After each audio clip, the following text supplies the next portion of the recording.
mail train screeched into the dusty station of Abilene, Kansas, smoke billowing into the dry frontier air. Among the passengers was a young woman named Eliza Grant, her face shadowed beneath a battered bonnet. She stepped down onto the wooden platform slowly, her body stiff with pain. Her pale skin was marked with bruises, evidence of hardship that no woman should endure. A hush fell over the small crowd gathered there. Mail-order brides were not uncommon, but this one looked broken, like a bird with clipped wings. The men stared, whispering, but no one moved to greet her. At the far end of the platform stood Matthew Callahan, a lonely rancher in his 30s with broad shoulders and a weathered face. He had sent for a bride months ago, though with little hope. His ranch was failing and loneliness weighed heavy on him. He expected someone timid, perhaps desperate, but not this battered soul. As Eliza's eyes met his, he noticed the way she stiffened as if expecting cruelty. Matthew stepped forward, his voice steady but gentle. "You're coming with me," he said, not as a command but as a promise. She blinked, startled, then gave a shaky nod. The ride to the ranch was silent except for the creak of the wagon wheels.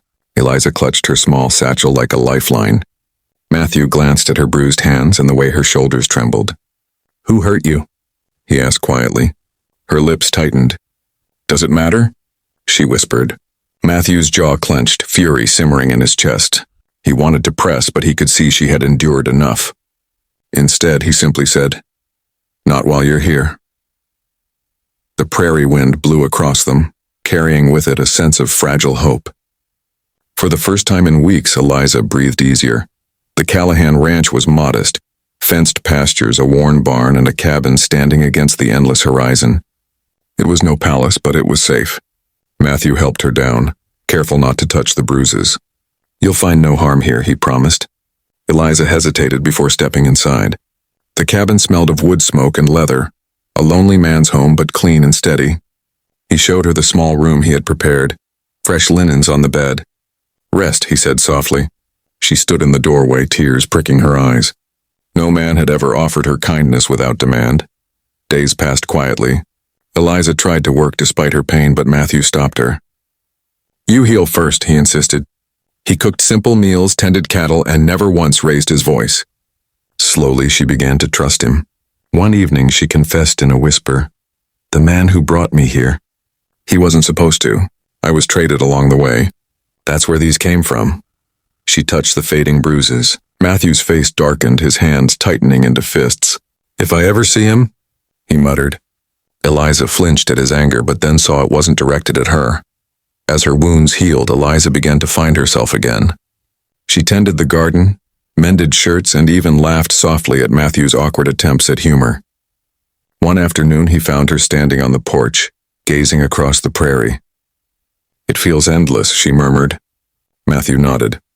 "That's freedom. Out here, the past can't chase you." She looked at him, eyes shimmering. "But it still lives in me." He met her gaze steadily. "Then we'll face it together." She swallowed hard, her heart stirring with something she thought she'd lost forever. Trust. For the first time, she dared to believe. Trouble came one hot afternoon when riders thundered toward the ranch. Matthew stepped out, hand on his revolver. The man leading them was the very one who had mistreated Eliza, a gambler named Boone, eyes full of greed. "That woman belongs to me," Boone sneered.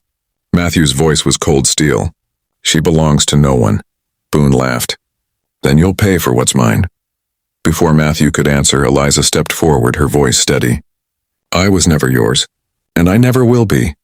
Boone's face twisted in rage, but Matthew raised his revolver, daring him to try. The standoff crackled. In the tense silence, Boone's men shifted nervously. They had heard of Matthew's steady aim, and they weren't eager to test it. Boone spat on the ground, snarling. "This ain't over."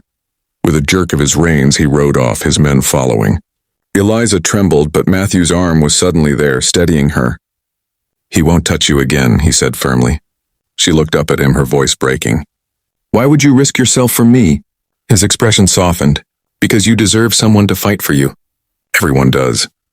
Eliza's heart swelled with a warmth she thought forever gone. Life slowly settled again. Boone never returned, and the ranch began to thrive with Eliza's careful touch. She brought life to the cabin with flowers, laughter, and warmth. Matthew found himself looking forward to each day, not just for the work, but for the quiet moments they shared. One evening, as the sun painted the sky gold, he found her humming by the hearth. "You've changed this place," he said softly. She smiled faintly. "And you've changed me." His chest tightened at her words, for he realized he no longer felt like a lonely rancher, but a man with hope. Their bond grew deeper, though neither spoke it aloud. One night a storm rattled the cabin. Thunder cracked and Eliza startled, memories of past cruelties flooding back. Matthew found her trembling in her room. Without a word he sat beside her, offering only his presence. "I'm not good company," she whispered. "You're the best company I've ever had," he replied. She looked at him, tears glistening, and for the first time allowed herself to lean against his shoulder. His arm wrapped around her gently, not to claim but to protect. In that simple gesture, Eliza felt truly safe. Seasons shifted, bringing spring blossoms to the prairie. Together they rebuilt fences, planted crops, and worked side by side. Eliza's laughter rang brighter now, chasing away the shadows of her past. One afternoon Matthew paused in the field, watching her tie her hair back with a ribbon. She caught him staring, blushed, and asked, "What is it?" He smiled sheepishly, just wondering how a beaten-down rancher got so lucky. She shook her head, stepping closer. "Luck had nothing to do with it. You offered me kindness when I had nothing left. That's worth more than luck." By summer, whispers spread through town of Matthew and the woman who had arrived broken but now stood tall. Some said she was too scarred for marriage, but Matthew ignored them. He knew what others didn't, that Eliza's strength outshone any wound. One evening he brought her to the meadow beyond the ranch, where wildflowers swayed in the breeze. "Eliza," he said slowly, "I didn't just ask you to come with me that day. I was asking you to stay, to build something with me." Her breath caught. "Are you sure?" His eyes met hers. "More than anything." Tears welled in her eyes as she whispered, "Yes." The prairie wind carried her answer like a blessing. From that day forward, Eliza no longer felt like a burden or a broken soul. She was a partner, a wife, and the beating heart of the Callahan Ranch. Matthew's loneliness faded, replaced with a love as steady as the land they lived on. Together they proved that even the deepest scars could heal with kindness, patience, and courage. The lonely rancher and the bruised bride had found not just survival, but redemption in each other's arms. Their story became a quiet legend whispered along the frontier. Folks spoke of the bruised bride who had arrived broken, and the rancher who spoke 4 simple words. "You're coming with me." Those words had not been a command but a vow, a promise that she would never again face the world alone. And so, amid the wild beauty of the untamed West, they built a life together. It was not easy nor perfect, but it was theirs. And in that they found what so many searched for but few ever found: home, love, and the freedom to begin again.